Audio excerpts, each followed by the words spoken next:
como nos diz o Evangelho de Mateus, atinge cada rincão, cada lugarcinho da terra. O que é certo é que este Evangelho quer nos introduzir naquele ambiente, aquele momento mais tenebroso de toda a história, o momento mais escuro da humanidade. E não apenas de um povo, mas é o momento mais escuro de toda a humanidade. Aquilo que está acontecendo no Gólgota, justo fora da cidade de Jerusalém, curiosamente vai atingir a todo mundo. É um evento que tem consequências para todos.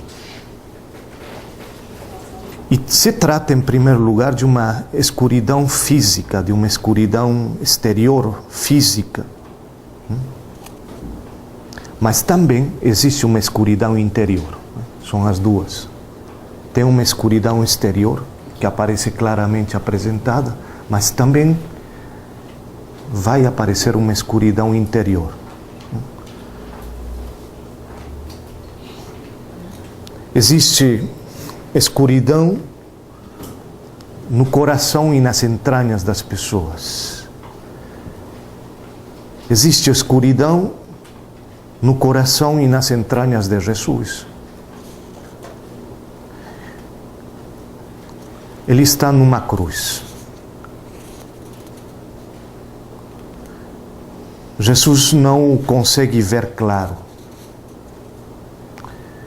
Jesus vive sua fé como um salto nas trevas. Jesus vive sua fé como aquele passo que é dado no meio da escuridão. Ele não compreende totalmente, não entende totalmente, ele só fica abraçado tenazmente a uma vontade, aquela vontade que é do Pai dele. Uma vontade de salvação e de amor. Essa é a vontade de Deus. Mas que Jesus não é capaz de perceber humanamente essa vontade de Deus como tal. Jesus está imerso, está metido na escuridão daquele drama. É o fracasso, é a derrota. Ele vive as horas de escuridão precisamente nesse momento do dia normalmente dedicado ao descanso, ao repouso, a um pouco de alimento. Aquele momento dedicado normalmente à conversa, à confidência com os amigos, quando a gente procura uma sombra de uma árvore, ou dentro da tenda de um amigo, de um parente naquele momento, ou dentro de uma morada, dentro de uma casa acolhedora. É um momento que a gente está esperando para retomar o trabalho cotidiano, quando o sol não seja tão forte. É aquele momento que a gente está, quando normalmente não se caminha.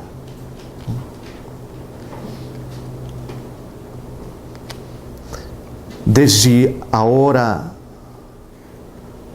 sexta até a hora nona, esse é o tempo. Desde a hora sexta até a hora nona, da sexta-feira da paixão, a agonia substitui a tranquilidade, a calma. A agonia substitui o repouso e aparece o sofrimento. Esta escuridão apaga tudo. Essa escuridão apaga tudo aquilo que aconteceu antes. E que, de maneira dolorosa, retorna a mente do Mestre, e essa lembrança se grava como uma ferida na sua carne, né? Que, aliás, sua carne está já cheia de marcas naquele momento. São marcas, são feridas abertas, porque não deu tempo de cicatrizar, evidentemente. Também nas trevas, se escutam as palavras. Nas trevas, curiosamente, a palavra ressoa. Tem um eco da palavra nas trevas. Lembram que a gente falava do silêncio necessário? Mas, curiosamente, no fundo dessa escuridão, no fundo das trevas, no silêncio, também o eco da palavra se torna mais forte. Ressoam as palavras da condenação, ressoam os gritos da multidão. E, sem dúvida, naquele momento, voltam as imagens do beijo do amigo, do companheiro. Voltam à cabeça, à memória, os discípulos fugindo. Parece ser que se abrem novamente as chagas que foram já provocadas pelo chicote, pela coroa de espinhos. E nesta câmara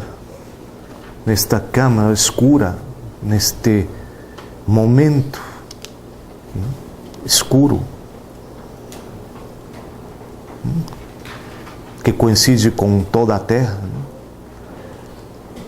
Jesus vai viver durante 3 horas todo o sofrimento, toda a humilhação da sua própria paixão, só esperando a morte. Esse é o momento. Quem que está aí naquele momento?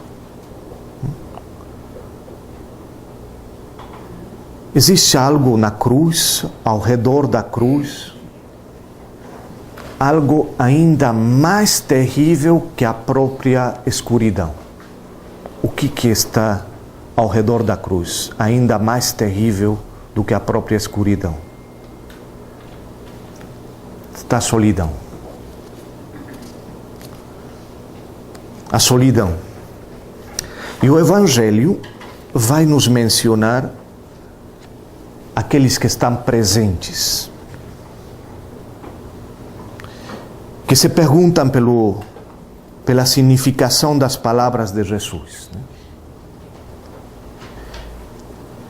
Mas quem são esses presentes que estão aí? Quem são aquelas pessoas? Em primeiro lugar, são pessoas que estão passando por aí. São os curiosos que o Evangelho mencionou pouco antes, né? Estão só olhando. O que aconteceu? Né? No fundo, aqueles que estão passando por aí estão só querendo desfrutar de um espetáculo que é oferecido de graça.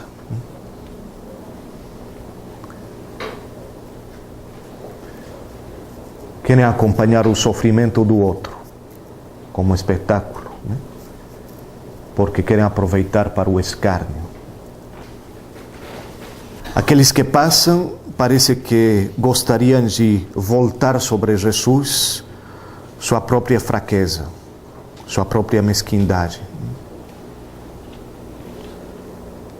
E talvez poderíamos imaginar que aqueles que passam desejariam uma revanche diante daquele Galileu presuntuoso que acreditava ser Deus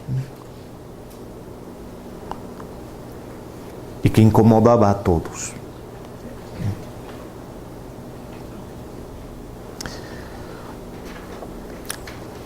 Nas palavras deles aparece uma ânsia de vingança, até de desprezo. Aí se faz presente naquela escuridão a degradação humana daquele que não encontra nada melhor do que a dor alheia para desfrutar. Isso para esquecer a própria incapacidade. Presentes também estão os sumos sacerdotes naquele momento, os escribas. E o que estão fazendo? Estão tirando de cima, se desfazendo de um inimigo difícil de eliminar. Sua presença deixa evidente uma mistura de satisfação pelo resultado final de toda esta história, né? E um alívio que supõe se ter libertado de um perigo. Está respirando, finalmente. Quando falavam com ele, com Jesus, quando tentavam debater com ele, sempre eles acabavam fazendo o ridículo. Eles terminavam confundidos, humilhados, derrotados. E o pessoal que estava perto ficava feliz de serem vencidos por Jesus naquela discussão, naquelas disputas teológicas com Jesus. Este homem que está na cruz era capaz de transformar as coisas. As perguntas que lhe eram dirigidas para colocá-lo à prova, naquelas perguntas, a multidão naquele momento, naqueles momentos, estava da parte dele. E naquele momento, então, para os escribas, os saduceus, chegou finalmente o momento da vingança. E certamente não vão desaproveitar nada. Nesta ocasião, o mestre, o Rabi, não pode responder.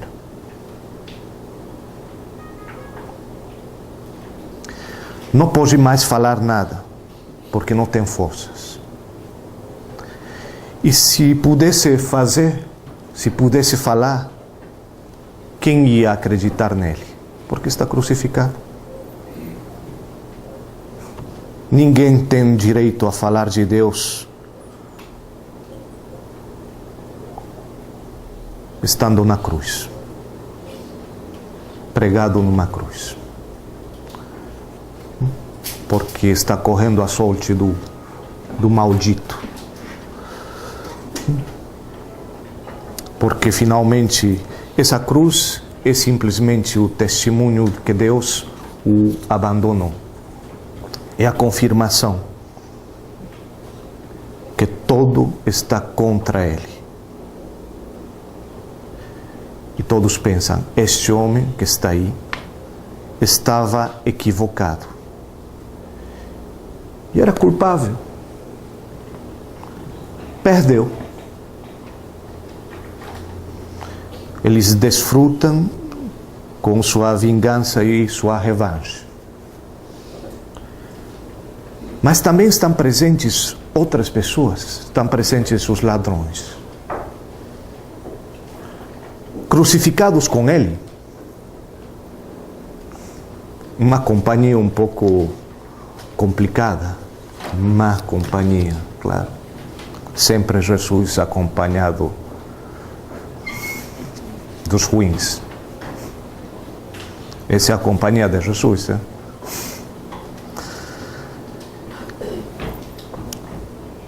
De outra parte,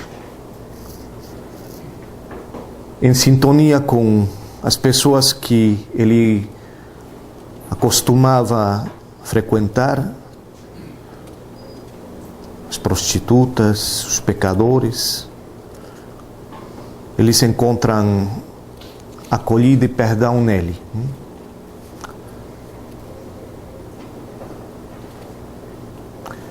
Poderia-se esperar alguma coisa dele naquele momento?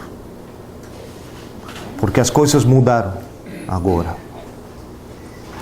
Curiosamente, os pobres estão ao lado do crucificado, mas não pedem nada, não esperam nada dele.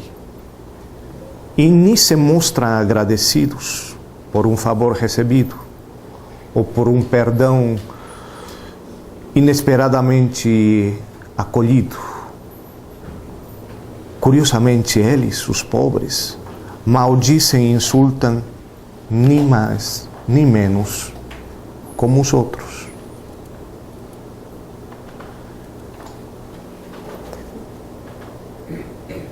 Próximo deles estão os soldados, que estão pensando outras coisas, muito diferentes. Como fazer a repartição das roupas, como partilhar aquelas roupas, a jogar a sorte, aquela túnica que não pode ser dividida. Eles precisam completar as últimas diligências, os últimos assuntos. E estas vozes aparecem naquele momento. E tudo durante uma escuridão. As trevas estão presentes, exterior e interiormente. Mas, curiosamente, é o que estava falando, os parentes faltam, não estão presentes os parentes. Os amigos também não. Os discípulos tampouco. As pessoas queridas não estão aí. Todos aqueles que ele fez o bem, todos aqueles a quem ele curou. Jesus morre sozinho, sem ninguém do seu lado, sem ninguém ao seu lado. Não tem ninguém que olhe, que o acompanhe, ninguém que tente consolá-lo com um gesto de carinho, com um abraço, com um gesto de gratidão, ninguém que pronuncie uma palavra de fidelidade ou de bondade. Sozinho, como o mais insignificante dos homens, sobre toda a terra. Jesus simplesmente faz silêncio, cala. Desde o interrogatório de Pilatos, Jesus não pronuncia palavra. Mesmo não pronuncia uma única palavra. Mesmo no interrogatório com Pilatos, ele não tem um discurso preparado. Simplesmente diz: tu disseste, tu falaste. Ele confirma.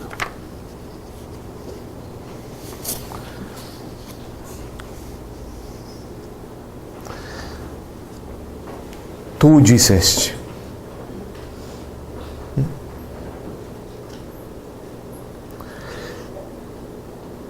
Quanto mais se aproxima ao final, menos disposto Jesus se mostra a falar. Ele está menos disposto a falar. E quando Jesus fala finalmente, ele o faz de uma maneira muito breve. Apenas para citar a Escritura, a palavra que nunca passa, que sempre está presente, a palavra viva de Deus. Só fica uma palavra por pronunciar. Essa única palavra por pronunciar é a palavra da cruz, da entrega livre e obediente nas mãos do seu Pai, do Pai. E esse longo silêncio, essa solidão, nessa escuridão, no meio dessa escuridão e dessas trevas, explode de maneira surpreendente a pergunta de Jesus, naquele instante: meu Deus, por que me abandonaste? Naquele instante. Jesus pergunta,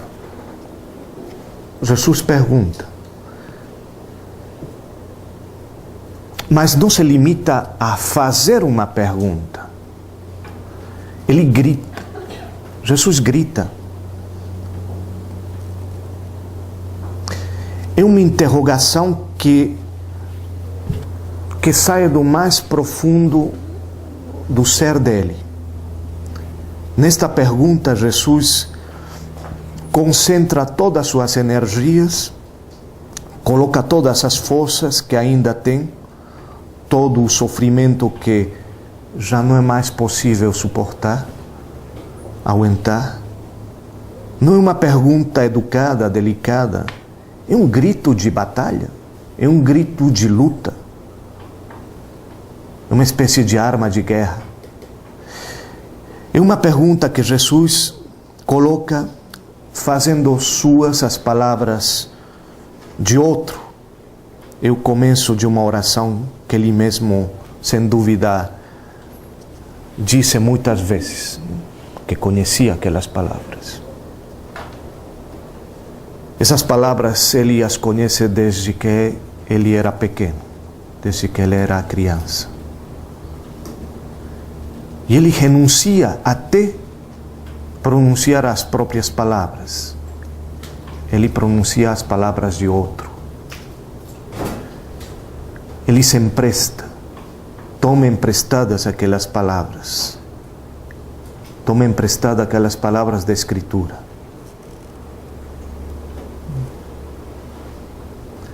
E arranca da sua alma uma oração desesperada. É uma oração desesperada. Pergunta orando e ora perguntando. Pergunta orando e ora perguntando. Essa é a dinâmica de Jesus. Em que, enquanto ele pronuncia essas palavras, sabe que milhões de homens e mulheres pronunciaram aquelas palavras muitas vezes antes que ele as pronunciasse. E talvez muitas pessoas pronunciaram essas palavras com raiva, com desespero, com ressentimento. E depois de Jesus, muitas outras pessoas ainda pronunciarão aquelas mesmas palavras. E serão muitas pessoas que ainda lançarão a Deus essa terrível pergunta.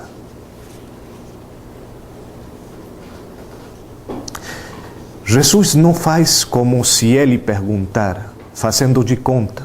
Não. Realmente pede a Deus uma explicação daquilo que está acontecendo.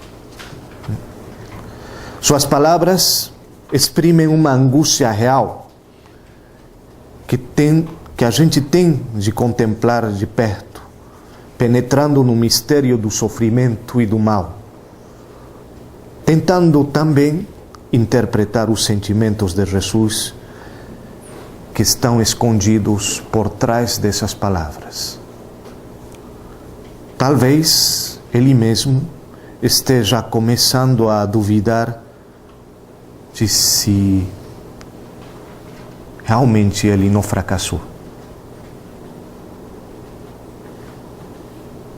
Sabia o que ia acontecer, o que seria a consequência da vida que ele levava. Ele o tinha anunciado a seus discípulos em mais de uma ocasião, 3 vezes pelo menos. Mas não se trata de que ele sabia as coisas.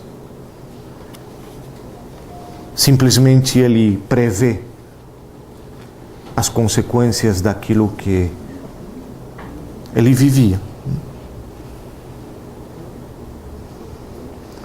Jesus sofre a provocação das palavras dos que passam por aí.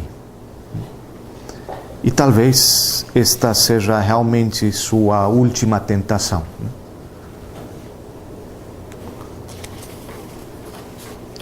Qual é a última tentação de Jesus? Ouvir aquelas palavras daqueles que passam? Sentir aquele escárnio? E cair na última tentação? Qual seria essa última tentação?